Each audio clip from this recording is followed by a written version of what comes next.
10واں قاعدہ دیکھو، فہم سنت کا 10واں قاعدہ، یہ بھی بڑا اہم قاعدہ ہے۔ یجب ان یفہم الحدیث النبوی علی ما تحتمل لغۃ العرب،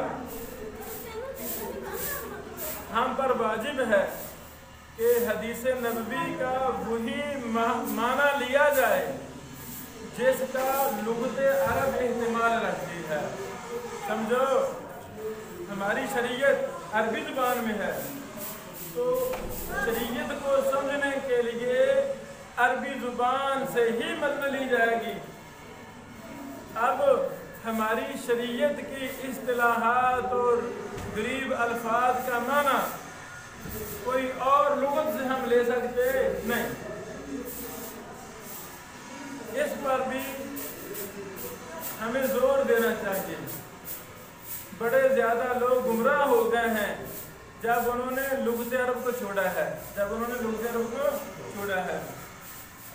فلا یفسر بما یخالفها، لغت عرب کو چھوڑ کر ہم کسی اور لغت سے سہارا لے سکتے نہیں۔ او لم تأتی به من الالفاظ والاسالیب، اللہ تعالیٰ نے عربی زبان کے بارے میں ارشاد فرمایا، اعوذ باللہ من الشیطان الرجیم وما ارسلنا من رسول الا بلسان قومه لیبین لهم، یعنی ہر نبی کو اسی اپنی قوم کی زبان میں بھیجا ہے، لیبین لهم، تاکہ ان کی وضاحت کرے، تفسیر کرے۔ امام شافعی فرماتے ہیں بلسان العرب نازل الکتاب وجاءت السنہ، عرب کی زبان میں ہی قرآن اترا ہے اور سنت ہمارے سامنے آئی ہے۔ نبی علیہ السلام پوری عرب تاریخ میں سب سے زیادہ افصح العرب تھے لغت کے لحاظ سے۔ دیکھو، نبی اپنی زبان کا سب سے ماہر ترین ہوتا ہے۔ نبی علیہ السلام عربی زبان دے کر بھیجے گا، وہی عربی میں تھی، تو آپ علیہ السلام افصح العرب تھے۔ عربی زبان کے اسالیب کو سب سے زیادہ محمد رسول اللہ صلی اللہ علیہ وسلم جاننے والے تھے۔ یہ لغوی جہل دور کے شعراء ان کی عربی زبان کو ہم محمد رسول اللہ صلی اللہ علیہ وسلم کی عربی زبان پر پیش کریں گے۔ جو بھی شخص قیامت تک چاہتا ہے کہ عربی میں مہارت حاصل کروں، اس کو چاہیے کہ وہ قرآن اور حدیث میں مہارت حاصل کرے۔ اس سے فصیح عربی کائنات میں کسی بھی بندے کی نہیں ہے۔ یہ وحی کی زبان ہے، یہ اللہ کی کلام ہے قرآن، اور حدیث وحی ہے، یہ سب سے زیادہ فصیح عربی ہے۔ ہمیں اپنے شعروں کو، اپنی کتابوں کو قرآن و حدیث کی عربی کے مطابق، انہی اسالیب اور اصولوں کے مطابق ہمیں لکھنا ہے، بنانا ہے۔ اللہ اکبر۔ امام ابن تیمیہ رحمہ اللہ نے کیا خوب کہا، فرماتے ہیں لیس لأحد ان یستعمل الفاظ الکتاب والسنہ، کسی کے لیے جائز نہیں ہے کہ وہ قرآن و سنت کے الفاظ کو استعمال کرے۔ کس میں؟ فی معان بنوع من التشبیہ والاستعارہ، تشبیہ اور استعارہ کی قسم کے ساتھ معنی میں، یعنی جو ہماری شریعت کا لفظ اپنا معنی مدلول رکھتا ہے، مراد رکھتا ہے، وہی لیا جائے۔ تشبیہ اور استعارہ کے چکر میں پڑھ کر ہم اپنی الفاظ قرآن و سنت کو بگاڑیں نہیں، یہ ابن تیمیہ نے کہا ہے۔ ثم یحمل کلام اللہ ورسولہ علیہا ویضع المعانی التي كان العرب يريدونها بهذه الالفاظ، یعنی عرب نے جو عربی لغت میں جو عربی لفظوں سے مراد لی ہے وہی ہم لیں گے، نہ کہ کوئی جگہ میں جائیں گے۔ دیکھ لیں صفحہ درء تعارض العقل والنقل جلد 1 صفحہ نمبر 316 ہے۔ اللہ اکبر۔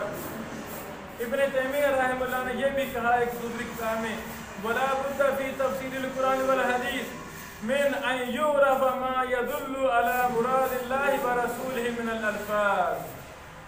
ضروری ہے قرآن اور حدیث کی تفسیر میں کہ پہچانا جائے اللہ کی مراد اور اللہ کے رسول کی مراد پر جو چیز دلالت کر رہی ہے، اللہ کی مراد، اللہ کے رسول کی مراد، اس کو ہم لیں گے، کوئی اور مراد لے سکتے نہیں۔ اللہ اکبر۔ وَكَيْفَ يُفْهَمُ كَلَامُهُ فَمَعْرِفَةُ الْعَرَبِيَّةِ الَّتِي خُوطِبْنَا بِهَا مِمَّا يُعِينُ عَلَىٰ أَن نَّفْقَهَ مُرَادَ اللَّهِ وَرَسُولِهِ بِكَلَامِهِ وَكَذَلِكَ مَعْرِفَةُ دِلَالَةِ الْأَلْفَاظِ لِلْمَعَانِي۔ الایمان یہ مجموع الفتاویٰ میں ہے، یہ 7 صفحہ 116 ہے۔ امام شاطبی کہتے ہیں ان اہل البدع یتخرصون، اہل بدعت جہال، دین سے دور لوگ، اہل بدعت اٹکل پچو لگاتے ہیں فی معنی کلام اللہ، اللہ کے کلام کے معنی میں، ورسولہ، اللہ کے رسول کے کلام کے معنی میں۔ بھائی اٹکل پچ کی ضرورت نہیں ہے، عربی زبان کو لازم پکڑو، بات ختم ہوئی، اٹکل پچ نہ لگاؤ۔ العربیین مع جہلہم باللغۃ العربیہ، اور ان اہل بدعت کو عربی زبان آتی بھی نہیں، عربی زبان آتی ہوتی تو وہ عربی سے فائدہ لیتے، اپنی منمانی تصریحات کر کے دین کو نقصان پہنچانے کی ناکام کوشش کرتے ہیں۔ یہاں پر 10ویں قاعدہ میں 2 تنبیہات ہیں، بہت اہم تنبیہ ہیں۔ پہلی تنبیہ حدیث نبوی کی تفسیر لغت عرب کے علاوہ سے کی جائے۔ حدیث نبوی کی تفسیر شرح لغت عرب کے مخالف کی جائے۔ اس کی مثال مشہور حدیث کہ بنو آدم کے دل اللہ کی انگلیوں کے درمیان ہیں، مشہور حدیث، اس میں لفظ ہے اصبعین من اصابع الرحمن کقلب واحد یصرفہ حیث شاء، مسلم کی حدیث ہے 2045۔ اچھا، اب فلا یصح ان یفسر الاصبع الذی جاء ہونا بصیغۃ التثنیہ بانہ قدرت اللہ۔